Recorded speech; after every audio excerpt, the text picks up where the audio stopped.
15 साल के थे तब हमारे ऊपर जिम्मेदारी आ गई थी। 17 वर्ष की उम्र में, जब हम 17 वर्ष के थे, हमें अपना पढ़ना भी था और पढ़ करके पैसा कमाना भी था और कमा करके घर देना था, क्योंकि घर में इतनी गरीबी थी कि भरपेट भोजन नहीं मिलता था। हम बचपन में भीख मांगा करते थे। जब भीख मांग के लाते थे तब घर में रोटी बनती थी, भीख ना मांगते तो घर में रोटी नहीं बनती। इस स्थिति से हम गुजरे हैं। गांव में भीख मांगते थे हम, गांव में घर घर जाकर के। यदि ना मांगते तो भूखे रहते, मांगना मजबूरी थी। उस स्थिति से गुजरते गुजरते गुजरते गुजरते कर्म नहीं छोड़ा, भगवान के आश्रित रहे हैं। जीवन में कभी हार नहीं मानी, जीवन में कभी पलट कर देखा नहीं, कभी हमने ये नहीं कहा कि हम ये नहीं कर पाएंगे। इस धरती में जितना कठिन काम हो आप वो हमें दे दीजिए, हम उसे करके दिखाएंगे। जो आपसे ना हो वो हम करके दिखा सकते हैं, क्योंकि हमारी डिक्शनरी में ना नहीं है। हमने अपनी डिक्शनरी से ना शब्द हटा दिया, हमसे नहीं हो पाएगा, हम ऐसा कभी नहीं कहते। हम सब कुछ कर सकते हैं, हमारी इच्छा शक्ति है तो हम सब कुछ क्या नहीं कर सकते, हम सब कर सकते हैं। और जितना हमें लगा कि करना चाहिए उतना भगवत कृपा ने कराया, बिहारी जी ने उतना कराया। जितने की जरूरत थी, जितने की थी उतना बिहारी जी ने कराया। हमने अपने दिमाग को, अपनी बुद्धि को सदा अच्छी जगह लगाया, अपने दिमाग को अच्छी जगह खर्च किया। बुरे कामों में बुद्धि नहीं लगाई कभी, बेईमानी में, गलत काम में बुद्धि नहीं लगाई। इसलिए संघर्ष मुझे अच्छा लगता। यदि मैंने बचपन में भीख ना मांगी होती ना तो आज मैं इतना मजबूत ना होता जितना मजबूत हूं। भी लगा कर जाते थे कि धूप ना लगे, क्योंकि गैया तो धूप में खड़े होकर चराना पड़ती है, हर जगह पेड़ नहीं होता। तो मैं जूते के लिए कई बार कई सालों तक, मुझे अच्छे से याद है, सालों तक नंगे पांव गैया चराई है, सालों तक। 10-20 कांटे तो पांव में लगे रहते थे, पता ही नहीं चलता था। पैदल चलने की इस तरह आदत हो गई थी कि पैदल ही चलने की आदत थी। 10-20 किलोमीटर भी पैदल चलाओ तो पैदल चल लेंगे, ऐसे पांव हो गए थे, मट्ठर पांव हो गए थे। चलते चलते खेतों में, पत्थर में नंगी पांव थी। हर उतार चढ़ाव को हमने देखा। आप लोग अपने बच्चों को जूजू बनाते हैं। आप लोगों का एक सेंटेंस बहुत गलत है। आप लोग क्या बोलते हैं, महाराज जी मैंने बहुत दुख उठाए हैं पर मैं नहीं चाहता कि मेरे बच्चे दुख उठाएं। ये गलत सेंटेंस बोलते हैं आप लोग। क्यों ना उठाएं बच्चे दुख? बच्चों को छोड़ दो आप। जाओ बेटा 1000 रुपए कमा के लाओ, जाओ। क्या होता है, आम आदमी की जिंदगी क्या होती है। इसलिए इस फैक्ट्री में जो 1000 मजदूर काम करते हैं, अब ये मेरा बेटा उन मजदूरों का सम्मान करेगा, क्योंकि ये जानता है कि 10,000 की कीमत क्या है। अब ये सबकी रिस्पेक्ट करेगा। यदि ये बड़े बाप का बेटा बन के बैठ जाता तो ये आम आदमी को मच्छर समझता कि तुम्हारी औकात क्या हमारे सामने। अब तो ये लाइन में लग के देख चुका है कि 10,000 के लिए ये जो लोग हैं, ये परिवार चलाने के लिए 10-10 हजार की नौकरी कर रहे हैं, बेचारे किस तरह परेशान हो रहे हैं। तो व्यक्ति को, आप अपने बच्चों को धनवान बना देना बड़ी बात नहीं है साहब। उस धन को मेंटेन करना, क्या आप उस धन को क्या उस धन का आप सही उपयोग कर पा रहे हैं? क्या उस पैसे की कदर कर पा रहे हैं, इज्जत कर पा रहे हैं, या उसका आप दुरुपयोग कर रहे हैं? आपके बच्चे आपकी कमाई का, आपके पैसे का दुरुपयोग ना करें, बस इतनी सी बात है। पैसा मिलता है लोगों को तो दुरुपयोग करते हैं। आप अपने बच्चों को इतने संस्कार देना कि वो अपने धन का केवल सदुपयोग करें और अपनी मेहनत से कमाएं, बेईमानी से ना कमाएं, ईमानदारी से कमाएं। बस मेरा तो सिंपल सिद्धांत रहा है, मैंने कभी किसी के साथ बुरा नहीं किया आज तक। मैंने हर परिस्थिति का डटकर सामना किया, लेकिन मैंने कभी किसी का बुरा नहीं किया, किसी के साथ छल नहीं किया साहब। मैंने 1 रुपए का छल नहीं किया। मुझे हर पल हर दिन याद है, मैं भूला नहीं।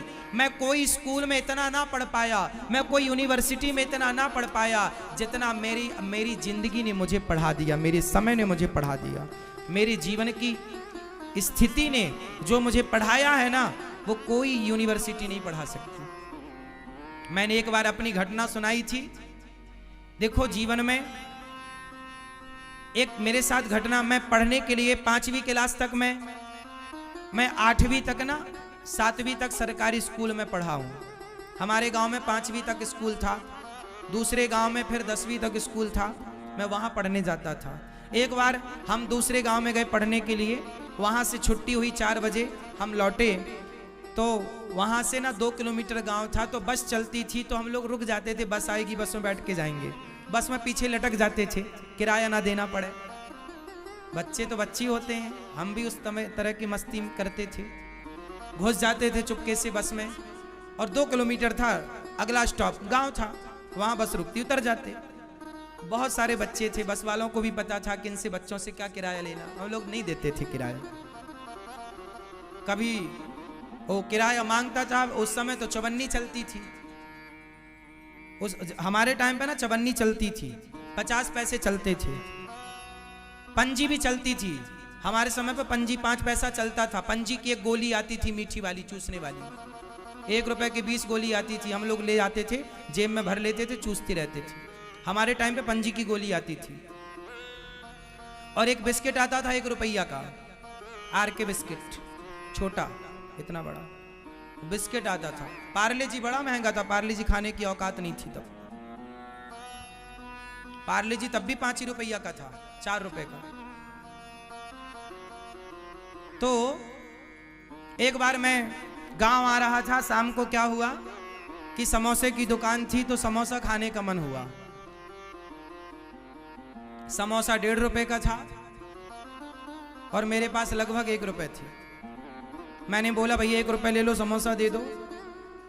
तो समोसे वाले ने समोसा नहीं दिया। मैंने कहा भैया दे दो 1 रुपए का समोसा। बच्चे थे, अब 6वीं पढ़ते थे उस समय, हम 6वीं क्लास के बच्चे थे, तो कितने बड़े थे हम। तो समोसा मांगा, उसने नहीं दिया,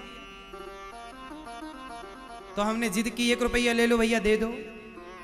तो हम उसकी दुकान में बैठे थे, उसने हाथ पकड़ के बाहर कर दिया, चलो बाहर यहां से। उसने बाहर कर दिया। तब से हमें सबक मिली कि जितनी औकात है, जितना चादर है, उतना ही पांव पसारना चाहिए। मतलब जीवन में अभाव क्या होता है, ये मैंने खूब देखा है, एक एक चीज का अभाव। मेरे पिताजी ने आखिरी बार मुझे केवल मेला घूमने के लिए 2 रुपए दिए थे, ये मुझे याद है। मैंने अपने पिताजी से पैसे नहीं मांगे, जब से होश संभाला उसके बाद कभी पैसे नहीं मांगे पिताजी से। जो जो शौक था उसे फिर अपनी कमाई से पूरा किया, कोई बोझ नहीं बना मैं अपने बाप पर। आपके बच्चों से इतनी प्रार्थना करूंगा, अपने बाप पर बोझ मत बनिए बस। कामयाब बेटा वही है जो अपने बाप पर बोझ ना बने, वो कामयाब बेटा है। आप सफल व्यक्ति हैं। सफल व्यक्ति कौन होता है? सफल व्यक्ति उसे मान लेना चाहिए। बताइए सफल व्यक्ति कौन है आपके हिसाब से? किसे आप कामयाब मानते हैं? फटाफट बताइए, कामयाबी की परिभाषा आपके हिसाब से बताइए। सबसे पूछूंगा, तैयार रखना परिभाषा। शुरुआत आपसे। कामयाब व्यक्ति आप किसे मानते हैं? दादाजी बताएंगे कामयाब व्यक्ति आप किसे मानते हैं? क्या है, कौन है कामयाब आपके हिसाब से? चलो अब मैं बता देता हूं, समय कम है आप लोगों से पूछने का। जो मैंने अभी तक जाना, मेरी उम्र का तजुर्बा है, अब ये परिभाषा कहीं लिखी नहीं है, मैंने अपने से तैयार की है कि भाई जो मुझे लगा, मैंने, हो सकता मेरा मानना गलत हो तो आप इसे सही कर सकते हैं। मेरा मानना है कि जो व्यक्ति अपने पिता पर निर्भर नहीं है, जो अपनी गृहस्थी अपनी कमाई से करता हो, चलाता हो, जो अपनी मां और अपने पिता को भी अपनी कमाई की रोटी खिलाता हो, जो माँ बाप के धन की रोटी माँ बाप को ना खिलाए, जो अपनी मेहनत अपनी कमाई की रोटी अपने माँ बाप को खिलाए, अपनी कमाई की रोटी अपनी पत्नी को खिलाए, अपनी कमाई से अपने बच्चों को पढ़ाए लिखाए और उसके ऊपर किसी का कोई विशेष दबाव ना हो, जो अपनी कमाई से, अपनी मेहनत से अपने लिए घर बना ले, अपनी मेहनत से अपने माँ बाप का अच्छे से अच्छे हॉस्पिटल में इलाज करा ले, अपनी माँ बाप की वो सेवा कर ले, अपने माँ बाप की दवाई इलाज के लिए किसी पर निर्भर ना रहे, जो अपने गृहस्थी के काम अपने से कर ले, किसी के सामने उसे हाथ ना पसारना पड़े, बस उसी को आप कामयाब समझिए। किसी के सामने उसे हाथ ना फैलाना पड़े, बाप के सामने भी हाथ ना फैलाना पड़े, उसे आप कामयाब मानो। वो कामयाब है कि वो सेल्फ है। उसे बच्चों को पढ़ाना है तो दूसरों का मुंह नहीं देखना पड़ेगा कि भैया तुम पैसे दो, फिर पिताजी जरा पैसे दो, फीस भरें। बट नहीं, हम पढ़ाना, पैदा किए हो ना तुम, तो तुम ही तो पैदा किए हो, तो पढ़ाएगा बाप क्यों? तुम पढ़ाओ अपने बच्चों को।